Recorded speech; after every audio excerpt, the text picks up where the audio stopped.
দেশি বিদেশি সব ধরনের রান্নার একসাথে কম্বিনেশন করে আজকে একটা ব্লগ বানাচ্ছি।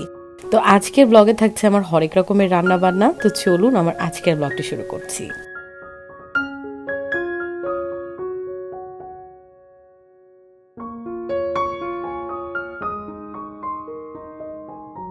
আসসালামু আলাইকুম সবাইকে স্বাগতম জানাচ্ছি আমার daily life blog channel Maliya রহমানে। আশা করি যে যেখান থেকে ব্লগটি দেখছেন সবাই ভালো আছেন এবং সুস্থ আছেন। আবারও চলে আসলাম আরেকটি কুকিং ব্লগ নিয়ে। এর আগেও একদিন একটা কুকিং ব্লগ আপলোড করেছিলাম। দেশি বিদেশি হরেক রকমের রান্নার সংমিশ্রণে একটা ব্লগ করি। তো যখন রান্না করি টুকটাক করে ভিডিও করে রাখি, সেই ভিডিওগুলো একসাথে করে আজকে আমার এই কুকিং ব্লগ শেয়ার করা। তো প্রথমেই যে রান্নাটা দিয়ে শুরু করছি সেটা আর কি, আমার পছন্দের মোমো দিয়ে। এক এক করে সবগুলো মোমোজ আমি রেডি করে নিলাম। এবার আমি এগুলোকে কিছুটা স্টিম করব আর কিছুটা প্যান ফ্রাই করব। তো যেগুলো স্টিম করব সেগুলো আর আজকে করব না, কারণ অনেকগুলো মোমোজ বানানো হয়েছে, এর বাইরেও আমি বসে বসে বানাচ্ছিলাম। আর এইখানে যেগুলো আছে এগুলো সবগুলো আমি প্যান ফ্রাই করব। আর এইটা হচ্ছে সবচেয়ে ইজিয়েস্ট মেথড। যখন অনেক মোমোজ বানাতে হবে এবং অনেকজনকে একসাথে সার্ভ করতে হবে, তখন এইভাবে করে দিলে তখন অনেক তাড়াতাড়ি হয়ে যায়। আর স্টিম করতে গেলে আসলে অনেকটা সময় লাগে, এক ব্যাচ করে দিতে হয়। তো যার কারণে মনে হলো যে এবার এইভাবে করেই প্যান ফ্রাই করে নিই। তো এখানে আমি প্যানে হালকা তেল দিয়ে মোমোজগুলোকে হালকা একটু সটে করে নিলাম। এরপর আমি এটাতে দিয়ে দিলাম পানি। এবার এটাকে ঢেকে দিব 5 মিনিটের জন্য। 5 মিনিটের মধ্যে আমাদের এই মোমোজ কিন্তু রেডি হয়ে যাবে। মোমোর সাথে চিলি অয়েল না হলে যেন জমেই না, তো এই জন্য একটু চিলি অয়েলও করে নিলাম। আর ওই দিন মোমো বানাতে গিয়ে আমার বেশ ঝামেলা পোহাতে হয়েছে। আমি যখন মাংসটা ব্লেন্ড করতে যাব ঠিক ওই মুহূর্তেই ব্লেন্ডারের মোটর নষ্ট হয়ে যায়। তো যার কারণে আমাকে বেশ ঝামেলা করে মাংসটা রেডি করতে হয়েছে। আর মোমোর জন্য যে স্পেশাল সসটা করা হয়, টমেটো ক্যাপসিকাম সব কিছু মিলিয়ে যে ব্লেন্ড করা হয়, সেই সসটাও আমি ঠিক মতো করতে পারিনি, কারণ ব্লেন্ডারই তো ছিল না। তো আলটিমেটলি সব কিছু ঝামেলা করে কোনো রকম করা হয়েছে। তো এই হচ্ছে আমার মোমোর ফাইনাল লুক। আর এরপর আরেকদিন আরেকটা রেসিপি করেছিলাম, সেটা হচ্ছে একটা রাইস, সাথে আছে ম্যাশ পটেটো আর বিফ স্টেক। এইটা আমার মনে হয় সবারই কম বেশি পছন্দ, আমাদের তো সবারই খুব পছন্দ এটা। আর আমি যে রাইসটা করছি সেটা করছি হচ্ছে মিক্সড কোনো ফ্রাইড রাইস না, এটা হচ্ছে বেসিললেস রাইস।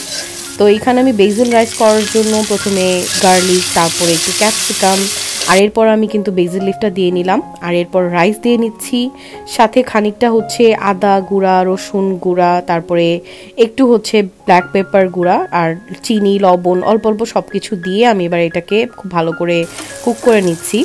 তো ওদিকে আমি রাইসটা রেডি করে নিলাম, আর এইদিকে আমি এখন ম্যাশ পটেটোটা তৈরি করে নিচ্ছি।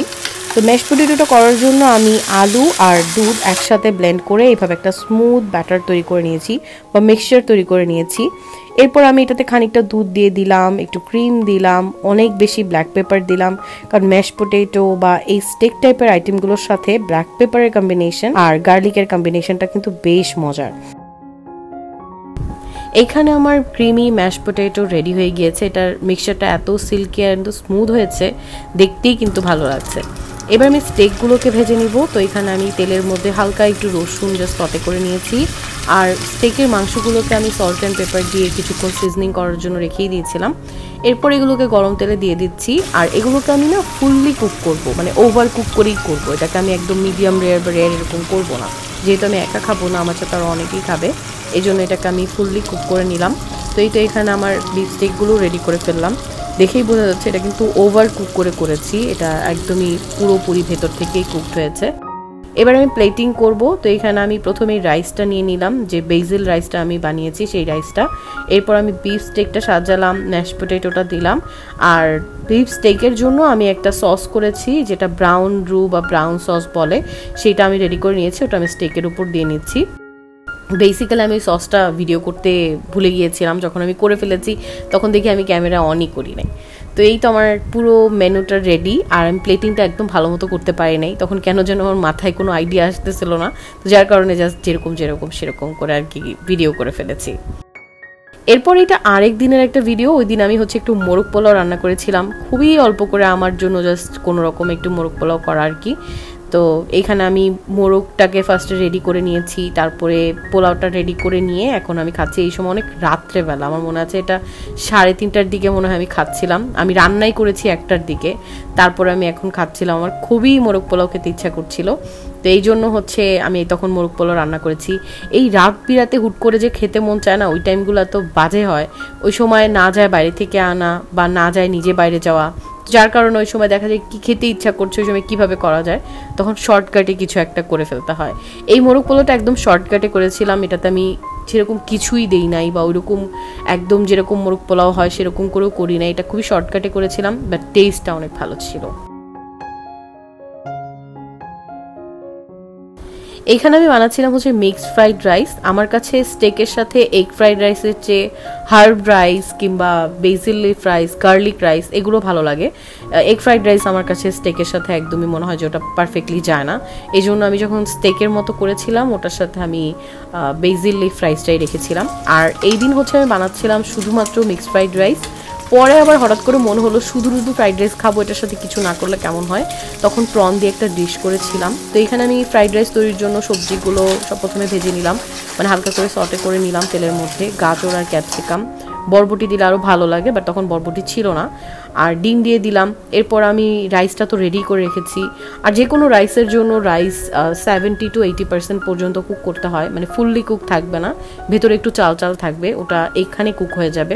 তো আমি ওইভাবে রাইসটা সবসময় রেডি করে নিয়েই তারপরে এখন আমি সবজির সাথে ডিমটাকে ভালো করে মিক্স করে এরপর আমি রাইস দিয়ে দিব। তো আমার কাছে এই এগ ফ্রাইড রাইসটা এমনি খেতেও খুব মজা লাগে, কারণ এটার যদি ঠিকঠাক মতো সব কম্বিনেশন হয় তাহলে খেতে খুব ভালো লাগে।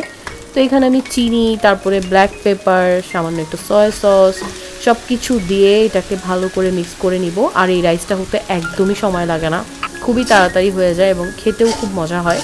অনেকে দাওয়াত দেন, অনেক সময় দেখা যায় যে একটু ডিফারেন্ট কিছু করতে চান, পোলাও বাদ দিয়ে একটু ডিফারেন্ট কিছু রাখতে চান, তারা ইজিলি এগ ফ্রাইড রাইসটা রাখতে পারেন বা বেসিল লিফ রাইসটাও রাখতে পারেন। এই দুটোর ফ্লেভার খুবই অসাধারণ হয়। রাইস তো শুধু খালি খালি খেতে ভালো লাগবে না, এই জন্য সাথে একটু প্রনের মাঞ্চুরিয়ানের মতো করে নিলাম, যেটা খুবই চটজলদি করে নিলাম বিফ আর চিকেনের ঝামেলা ছাড়াই। তো এই ছিল আমার আজকের মোটামুটি রান্নাবান্না। আমার মনে হয় আমার এখানে যে রান্নাবান্নাগুলো আছে এগুলো মোটামুটি মিলিয়ে একটা বেশ ভালো দাওয়াতের মেনু করা সম্ভব। অনেক সময় হয় না, অনেকে একটু ডিফারেন্ট টাইপের মেনু সার্ভ করতে চায়, সেক্ষেত্রে এটা আমার মনে হয় বেশ উপকারী হবে। এটা একদম নাস্তার একটা আইটেম এবং এটা খুবই চটজলদি চিট একটা রেসিপি। সেটা হচ্ছে বাসায় যে ফ্রোজেন পরোটা থাকে, সেই ফ্রোজেন পরোটা দিয়ে আমি এই পেটিসগুলো করেছি। এটা খেতে খুবই মজা হয়, মানে কেউ বুঝতেই পারবে না হঠাৎ করে গরম গরম বানিয়ে যদি দেওয়া যায় যে এটা বাইরে থেকে কেনা না, এটা ঘরে বানানো এবং এটা ফ্রোজেন পরোটা দিয়ে করা। তো আমার বাসায় যে ঝুড়া মাংস ছিল সেটা দিয়ে আমি হচ্ছে এই ফ্রোজেন পরোটা দিয়ে পেটিস করে নিয়েছি। এটা আমি প্রায়ই করি এবং এটা খেতে খুবই মজা। এখানে আমি আরেকদিন হচ্ছে একটু সুজি করেছিলাম, আর এটা করেছিলাম হচ্ছে সিলেটের তুষার সিন্নি যেভাবে রান্না করে অনেকটা ওই ইন্সপায়ার্ড হয়ে। তো মোটামুটি কোনো রকম হয়েছে, অতটাও একদম সিমিলার টাইপের হয়নি, বাট কিছু একটা হয়েছে। এই ছিল আমার আজকের রান্না বান্না নিয়ে একটা ছোটোখাটো ভ্লগ, হরেক রকম রান্নার একসাথে কম্বিনেশন করে একটা ভ্লগ। কেমন লাগলো আপনাদের কাছে আপনারা অবশ্যই জানাতে পারেন কমেন্টের মাধ্যমে। ভালো লেগে থাকলে আপনারা আমার চ্যানেলটা সাবস্ক্রাইব করতে পারেন, আমার ভিডিওগুলো লাইক, কমেন্ট এবং শেয়ার করে জানিয়ে দিতে পারেন। ইনশাআল্লাহ নতুন কোনো ভিডিও নিয়ে আবার দেখা হয়ে যাবে, সেই পর্যন্ত সবাই ভালো থাকবেন। আল্লাহ হাফেজ।